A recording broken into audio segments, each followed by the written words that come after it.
Hello, j'espère que vous allez bien. C'est la Mimi du montage qui vous parle. En fait, la recette que vous allez voir juste après, c'est une recette que j'ai tournée il y a environ un mois.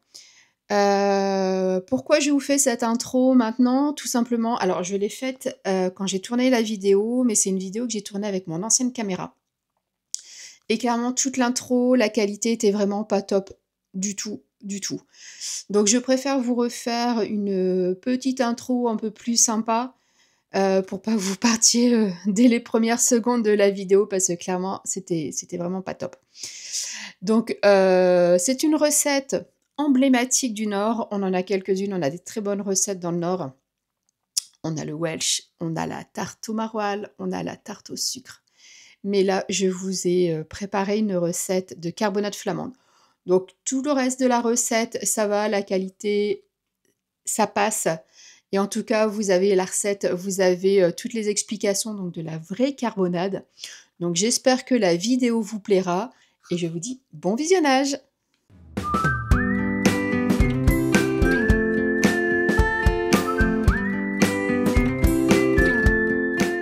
Voilà, donc aujourd'hui je vous propose, donc, comme je vous l'ai dit, une recette vraiment emblématique du Nord. Alors il y a quelques recettes, notamment le Welsh, la tarte au maroilles également, mais aujourd'hui je vous propose une recette, la recette originale de la carbonade flamande. Donc si vous ne connaissez pas, la carbonade flamande, c'est un bœuf qu'on va laisser longtemps mijoter. Idéalement, on le prépare la veille et on le laisse mijoter une première fois pendant 2 ou 3 heures, on le laisse refroidir et on va revenir le faire mijoter pendant 2 ou 3 heures le lendemain. Si vous ne pouvez pas le faire sur 2 jours, vous pouvez très bien le faire le jour même, mais il va falloir vraiment le laisser mijoter pendant 3 bonnes heures idéalement pour avoir vraiment une viande qui se délite et qui se démêle toute seule. Et donc c'est une viande qu'on va faire mijoter dans de la bière avec du pain d'épices et de la moutarde. Donc je vais vous montrer tout de suite les ingrédients dont nous aurons besoin.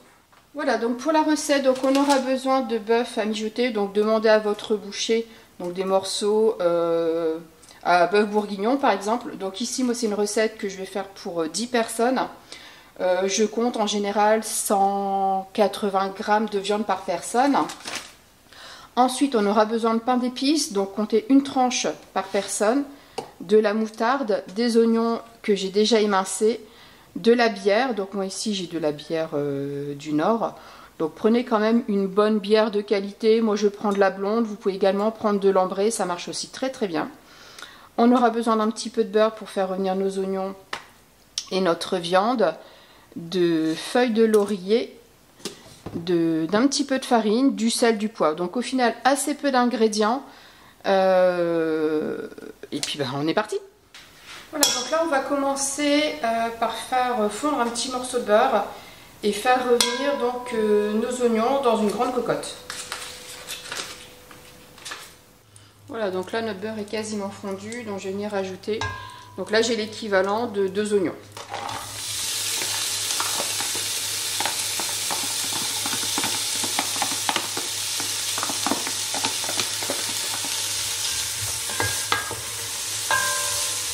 Voilà, donc une fois que nos oignons commencent à attraper une petite couleur dorée, on va venir ajouter nos morceaux de viande.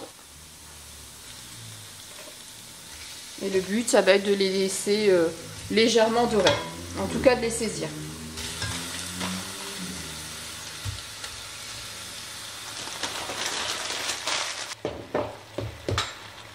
Voilà, donc une fois qu'on en est là, donc voilà, la viande a juste commencé à cuire à l'extérieur, bien entendu à l'intérieur elle n'est pas du tout cuite et c'est pas le but. Donc là ça fait globalement 5 minutes. On va venir ce qu'on appelle donc singer notre viande, c'est-à-dire venir mettre un petit peu de farine. La farine va aider à avoir une sauce bien épaisse, même si le pain d'épices aide aussi à épaissir la sauce, mais voilà. On met l'équivalent, on va dire, de 2 cuillères à soupe de farine. On va bien mélanger pour faire cuire la farine et pour pas qu'il y ait ce goût de farine donc dans la sauce. Donc là, on laisse une bonne minute.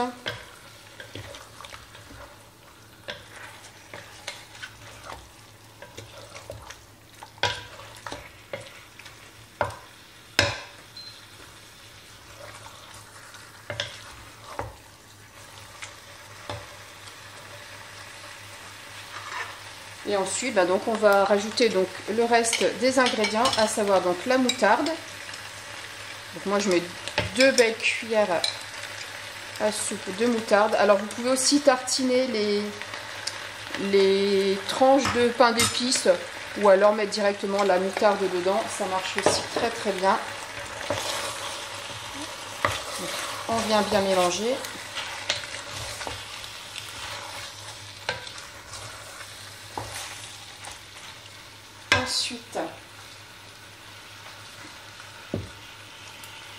Ensuite, on va venir assaisonner, donc sel et poivre.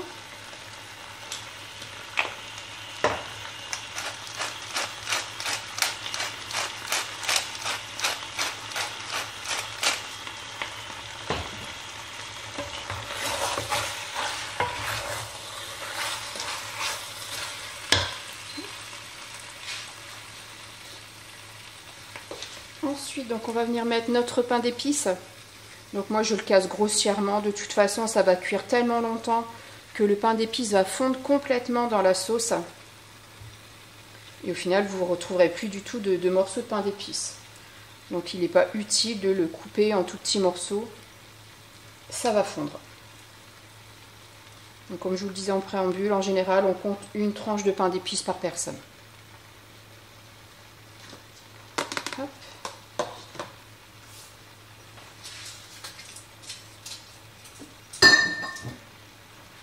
On vient ajouter nos feuilles de laurier. Et puis donc dernière étape, ça va être de recouvrir complètement de bière. Alors on ne met pas d'eau, on ne met pas de bouillon, mais rien du tout. C'est vraiment que de la bière.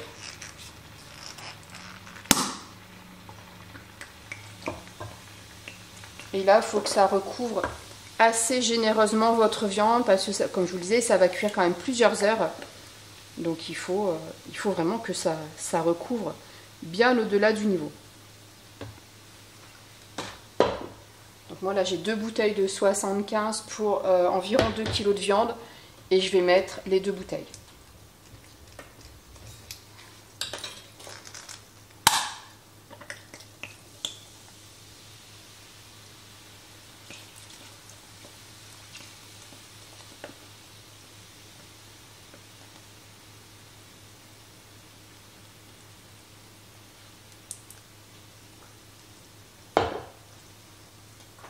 Voilà, donc là on a tout mis, tous les ingrédients sont mis et vous voyez c'est déjà fini, donc au final ça va vraiment très très vite à préparer. Le plus long c'est le mijotage, mais bon voilà, là vous n'avez rien à faire. On va le laisser sur le coin du feu, vous pouvez même le mettre au four à 120-130 degrés sans aucun souci. Donc, vous voyez déjà le pain d'épices est déjà en train de se déliter tout seul. Là on va laisser le feu assez fort pour donner un premier bouillon. Et une fois que ça a ébullition, on va laisser bouillir 1 à 2 minutes pour vraiment que toutes les vapeurs d'alcool de la bière s'évaporent. Et ensuite, on va couvrir et vraiment laisser à feu tout doux jusqu'à ce que la viande soit parfaitement cuite. Donc là, on est vendredi soir, donc c'est un plat que je prévois pour demain soir, puisqu'on reçoit donc des amis. Donc là, je vais le laisser donc vendredi soir. Mijoter tranquillement pendant environ 2 heures, 2 heures et demie, vraiment un tout petit bouillon. Et puis je le remettrai en route demain, je pense sur le coup des 18-19 heures pour pouvoir manger tranquillement vers, je sais pas, 21h, 22h. Mais voilà, après tant que c'est à feu vraiment tout doux, vous pouvez le laisser. Si jamais vous voyez que le niveau du liquide baisse, vous pouvez remettre un petit peu de bière par-dessus, pas de souci. Vous pouvez éventuellement mettre un peu d'eau, mais ça va un peu délayer le goût de la sauce. Idéalement, rajouter un petit peu de bière si vous voyez que ça devient un petit peu trop sec. Mais vraiment, si vous le laissez à tout petit bouillon, théoriquement, il ne devrait pas y avoir de souci. Donc moi, je vous laisse là pour ce soir. Pour vous, c'est tout de suite après. Mais donc là, on se retrouve donc demain soir pour vous montrer donc ce que ça donne après déjà le temps de cuisson de ce soir. Hello, donc on se retrouve donc J2, donc pour moi là on est samedi 17h, donc ça fait déjà à peu près 1 heure, 1 heure et demie que j'ai remis en route la carbonade, donc je vais vous montrer ce que ça donne déjà là maintenant. Alors Petit conseil pour manger la carbonade. Alors déjà, enfin voilà, il faut que ça mijote longtemps et il faut que votre viande et votre sauce en gros ne fassent plus qu'un. Il faut vraiment que la viande se démêle limite d'elle-même dans la sauce. Et après pour l'accompagner, alors traditionnellement dans le Nord bien entendu on mange ça avec des frites. Moi à la maison je ne fais pas de frites hormis à l'air fryer, mais là pour 11 personnes ça va être un peu compliqué. Donc j'ai préparé des endives braisées, donc là c'est en cours, je vais également vous montrer ce que ça donne. Et j'ai aussi préparé là derrière des petites pommes de terre grenaille que j'ai juste coupées en deux, que je viendrai mettre sur ma plaque au four. Et donc voilà, je servirai ça, donc pommes de terre grenaille au four et endives. Mais donc là je vous montre la carbonade. Voilà, donc vous voyez la carbonade est là, donc comme je vous disais hier, donc tout le pain d'épices a fondu, on n'a plus du tout morceau de pain d'épices, tout est bien mélangé. Et donc là je le laisse à petit bouillon, donc comme ça, tranquillement. Et donc vous voyez j'ai ma viande qui commence un peu à se démêler, j'essaie de vous montrer. Voilà, vous voyez, rien qu'avec la spatule j'arrive à enfoncer ça dans la viande. Donc la viande là est cuite, je vais encore le laisser comme ça tout doucement jusqu'à ce que mes invités arrivent, pour que la sauce doit également réduire. Là elle est encore très liquide, il faut vraiment que ça réduise et que ce soit très nappant, très sirupeux. Donc voilà, donc pour la carbonade, donc là je vous dis on laisse ça tranquillement mijoter pour que ça épaississe. Je vous ferai des petits plans tout à l'heure pour vous montrer un petit peu ce que ça donne avant que mes invités arrivent. Donc d'ici 1h30, 2h, vous verrez encore la différence. Et donc je vais vous montrer mes endives. Voilà, donc ici j'ai les endives. Alors j'essaie de reculer pour qu'il n'y ait pas trop de fumée.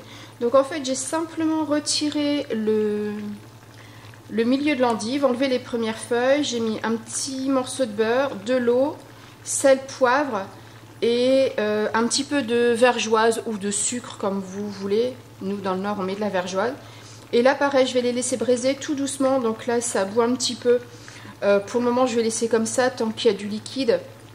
Et quand il y aura le niveau du liquide va baisser, je baisserai le feu également pour venir un peu les caraméliser tout doucement. Mais vraiment à feu tout doux, ça c'est pareil, ça va rester là sur le coin du feu tranquillement jusqu'à ce que ce soit bien cuit.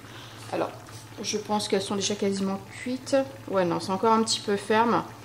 Mais voilà, ça va mijoter ça tout doucement. Donc voilà, je vous ai donné la recette donc, de ma carbonade et également des endives. Si ça peut vous intéresser, les endives après vous pouvez les manger avec plein d'autres choses. C'est super bon braisé comme ça. J'essaierai de vous mettre quelques petits plans de l'assiette de ce soir. Mais voilà, encore une fois, comme on sera entre amis, ça est un peu compliqué de filmer. Mais j'essaierai au moins de vous faire une photo pour que vous puissiez voir ça. Écoutez, moi je vous remercie d'avoir regardé cette nouvelle vidéo et j'espère qu'elle vous plaira. Si vous avez d'autres variantes, écoutez, dites-moi en commentaire. En tout cas là je pense qu'on se rapproche pas mal de la version originale et la version telle qu'on l'a fait dans le nord de la France. Moi je vous remercie d'avoir regardé cette nouvelle vidéo. N'hésitez pas à me mettre plein de petits likes, de commentaires si ce n'est pas encore fait, à vous abonner à ma chaîne. Et puis je vous dis à très bientôt pour de nouvelles recettes et de nouvelles aventures gourmandes. Au revoir.